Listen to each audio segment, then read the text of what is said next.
Hey guys, today's video is makeup that I wish I bought, which is a strange concept because I buy a lot of makeup, probably too much. So maybe it's a good thing that I didn't buy these. But these are just some of those, like, when I look back and I'm like, damn, I kind of wish I didn't miss out on it. But at the same time, like, my life's exactly the same without these products. So it's very, like, a very surface level issue that we've got going on here. It's just makeup that I'm like, I wish I was part of the hype when it first came out. So some of these are actually still available to buy. So I technically could buy them. They're just not the initial launch. Like, I wish I was there for that initial launch when this product came out and feel that excitement with everyone else. But now that I look at this product, I'm like, I don't need it right now, but I would have probably loved to have it at the time, if that makes sense. I'll get into some of these and then you guys know what I'm talking about. My social media will be in the description along with my drama channel and anything else you might need. So let's get into it. The first one is Colourpop Valentine's Day blushes. I only got the eyeshadow palettes because the blushes were out of stock, and anytime they were back in stock, I just wasn't on Instagram to find out about it. I couldn't get them. They restocked like 3 times, and at this point I've given up. Okay, I've given up, but I wish I had them. I wish I was there for that initial hype of getting these blushes because they're so cute. They've got these like heart shapes, so cute. My life is exactly the same without these blushes, okay? The colors are exactly the same as other blushes in my collection. I just felt this like need to have them, and now that it's gone, it's gone. But I wish I was able to buy it the first time around. Anyway, does that make sense? I just wish I was there for it, and I just missed out on it every single time, and I'm kind of angry about it. KVD Shade and Light palette, both the contour one for the face and the eyeshadow one for the eyes. I feel like it was the first time when someone released like a cohesive natural contour eyeshadow palette and a contour like palette for consumers. I feel like those were products that were usually used by MUAs, and KVD kind of like revamped it and made it consumer friendly, and I thought it was just like the hype for that was incredible. Like, looking back on people using that palette and like literally hitting pan on all of the shades, that was a moment, right? It was a moment to have that contour palette for the face and to be able to contour your eyes. That was such like a professional like MUA thing to do, contouring the eyes. Like, it wasn't just like you're putting shimmer on your eyes, it was like you're changing the shape of your eyes. Like, I don't know, I wish I was there for that vision, like when KVD, before she was problematic, it was one of those products, everyone that was just so hyped for it, everyone was so excited for it, and I wish I was there for it. I think I wanted the Shade and Light palette for a bit, and I wanted it for a birthday or something, and then I just chose something else instead, because I was like, oh, I'd rather have something else than a £40 eyeshadow palette or a contour palette. I think I wanted the contour palette more than the eyeshadow palette. And now looking back on it, yeah, I probably didn't need it, and I probably wouldn't have used it quite as much as I think I would have, but still, like, being part of that hype probably was really fun. It was like a revolutionary thing for the YouTube community and the beauty community, because it was bringing MUA techniques to just the everyday consumer for them to be able to learn how to do these things. And I just thought it was like a really big moment for the makeup industry. That's what I was looking for. Anyway, I think the hype for that was incredible, and I just, like, I could probably still find these palettes somewhere, but right now, like, I don't need them. Me at this point doesn't need them, but me back then was like dying to have those palettes. The NARS bronzers and blushes, right? So when I was watching beauty videos, it was before I actually started wearing makeup. So I was watching YouTube videos when I was like 10, and then I didn't start wearing makeup until I was like 14, 15. So there was like a big gap between me being fascinated by makeup and actually wearing makeup. And in that time, there were a lot of makeup products that I wanted, but like, I was 11, so I obviously wasn't going to have them. For example, the NARS Casino bronzer, it was called. Like, there was a casino one, and then there was another one. Everyone raved about that bronzer. Was it any better than any other bronzer? Probably not, but everyone raved about it, and I wanted that sleek, soft plastic, soft matte packaging with that casino bronzer inside. I wanted it so bad, and I just didn't have it, and now I don't need it. And also, NARS isn't cruelty free. So yeah, I just wish I had it. I wish I was part of that hype. Also, NARS Orgasm Blush, I heard it's really crap, and I heard Milani Luminoso is like a better version of NARS Orgasm, but the hype that was there for that blush, I wanted to be part of it, and I wasn't, and I'm not. And that train was before my time, and it left before I entered the platform, so that's fine. I just wish I was there for that hype, you know? This is me just reminiscing on like old makeup products that I was obsessed with as a child and just could not have, and now I'm much better without those products. Like, I have much better stuff now, but damn, I wish I was there for that hype. I feel like 14 to 16 beauty community was just something else. Like, the stuff that was coming out was so revolutionary that people were like obsessed with makeup. And now everyone's just like, oh, blush, we've already seen that before. Contour palette, yeah, we've been there, done that. But back then, a contour palette was like an incredible innovation, right? Anyway, the KVD topper palette, right? I think it's called the alchemist palette. It had like 4 or 5 topper shades that you would put on top of either black eyeshadow or just any kind of usually deeper eyeshadows, and it would swing the eyeshadow like yellow or pink or blue or green, and I think there was another one.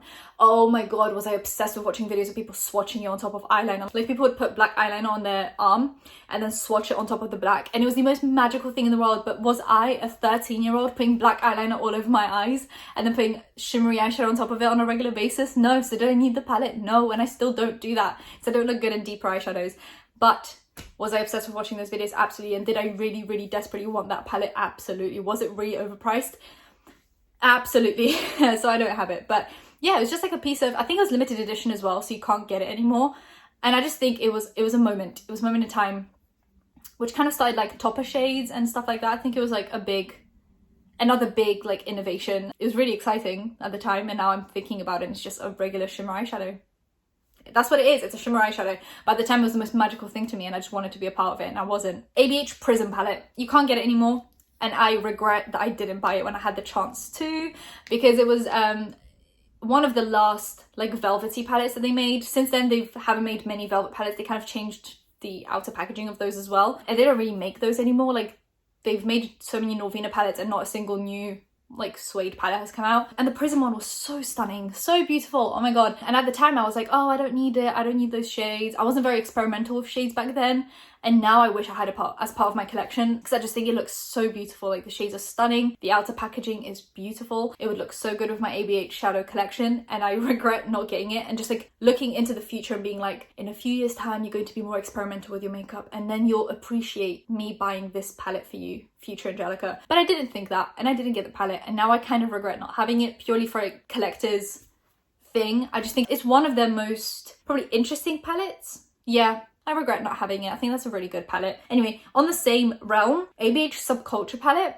I'm gonna go at this from not a consumer point of view, but from a YouTuber point of view. I wish I had a beauty channel back then, and I wish I had bought the Subculture palette, because the views those people were getting on their Subculture videos, millions. They were getting millions of views. I wish I was part of that hype. I feel like so many beauty channels grew from the Subculture moment. Like anyone that was on like 100,000 subs and made a Subculture video, 500,000 guaranteed. Like the growth that channels had from that palette alone.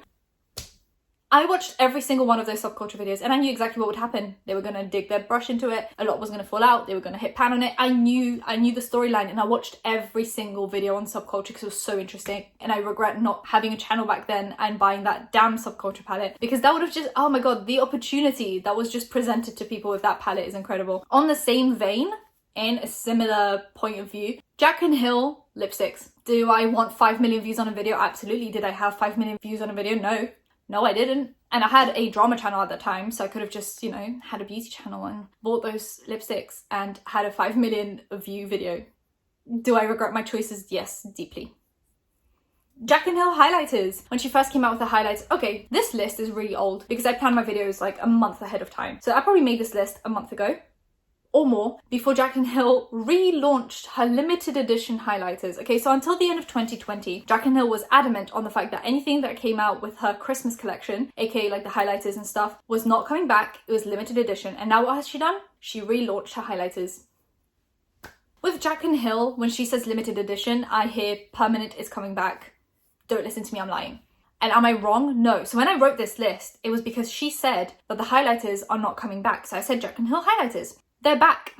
Maybe not in the same shades, but they're back. So I don't want them anymore. I just wanted them because they were limited edition and I couldn't get them anymore. And now that I can get them, I don't particularly want them anymore because I feel cheated once again. Jack and Hill original Morphe palette, the big one.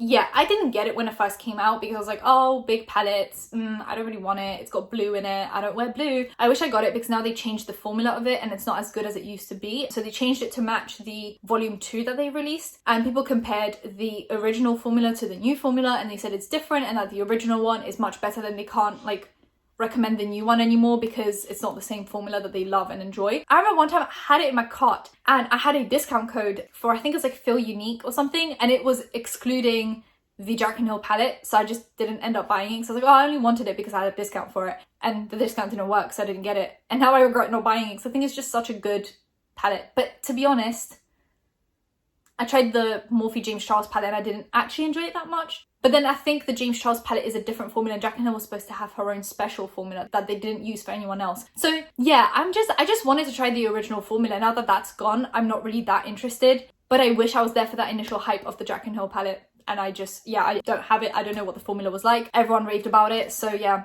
that would have been fun. But once again, long gone. On the same vein as the Subculture palette and the lipsticks, the Jaclyn Hill Vault, the 4 palettes she released that looked like garbage on the eyes. Yeah, those videos got millions of views as well. I just think there's so many missed opportunities for me. Like, I missed out on the best points of the beauty community. Now brands know not to release products like that because they're going to get dragged. Back then people thought they could get away with it. Like, I feel like back then Morphe and Jaclyn Hill both were like, people aren't going to say anything. Nah, people are just going to stay quiet. They're not going to say anything. But I feel like nowadays stuff like that wouldn't fly. So I just feel like people don't really do it anymore. Yeah, so I feel like I missed out on the most like problematic days of beauty launches. ABH Modern Renaissance, you can still get it. And I'm not going to get it because most of the shades are repeats of the Soft Glam, which I have, so I don't feel the need to have Modern Renaissance anymore, and I don't really wear shades like that. But I wish I was there for like the 2016 hype of Modern Renaissance. I just didn't get it because I always thought warm eyeshadows didn't look good on me, and now I wear nothing but warm eyeshadows pretty much. So I just wish I had got it back then and been part of that like hype for Modern Renaissance. I never back then like realized how good the formula was because I just didn't try it, and I was like, oh, I bet they're just exaggerating. And I never used to wear eyeshadow either, so I was just like, oh, I don't really want it. And now I wish I was there for it. It just seemed like such an exciting and happy time in the community. Am I just romanticizing 2016 Instagram and YouTube?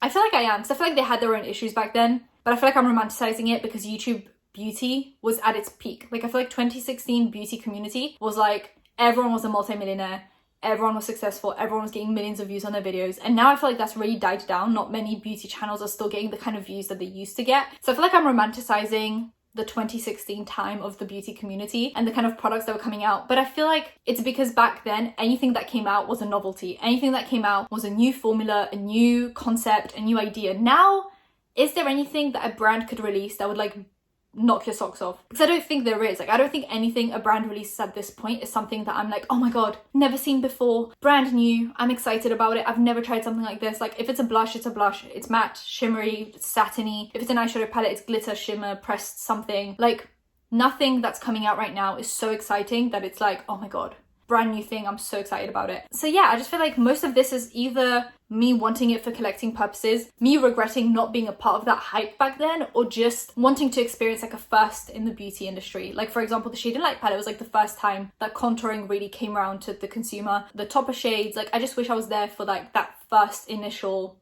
like, wow, this is something new in the community. For the Modern Renaissance, it was like the first time that a brand made that kind of like formula for eyeshadows, and I wish I was there to experience the hype, and I just wasn't. Yeah, I came late. I came when Soft Glam came out, so. And then the last one is Lorac Pro palettes. I remember Tati raving about those palettes, but like I said, back then I just wasn't willing to spend like £60 on an eyeshadow palette because I had better things to do with my money, okay? And I just wish I was there for it. It was like similar to the Anastasia Beverly Hills Modern Renaissance thing. I just everyone was hyping them up. Everyone was like, oh my god, best palettes in the world, you have to have them. And I was like, oh my god, I have to have them. And then I just didn't have them. And now, looking back on them, the shades were musty, dusty, and crusty. I'm sorry. They were. Half the shades look the same in every single palette. You had a bunch of just like beiges and then like a dark brown or something, and I was supposed to make something out of that. I don't know. I feel like nowadays you look back on those launches and you're like, we have better things now, but those better things now don't get the same amount of hype as those things did back then. Do you understand? Like, I feel like I don't want necessarily these products. I want the like hype and excitement that came with these products. I wonder if anything will happen in the beauty community within the next few years that will be as exciting as things that were happening in like 2015, 2016. I don't know, you guys let me know what you guys wish you had bought. Any like limited edition products, anything like that, or things you bought that you regretted as well. And yeah, do you reminisce on like the 2016 YouTube beauty community and think back to how like exciting it all was when you first found the industry and you were like, oh my god, it's all brand new and exciting? I don't know if it's just me romanticizing that time, or if everyone looks back on it and is like, oh my god, it used to be so exciting back then. I don't know, let me know. If you guys enjoyed this shorter video, subscribe, hit that bell, like, comment for engagement, and anything you might need will be in description, and I'll see you in my next one. Bye guys.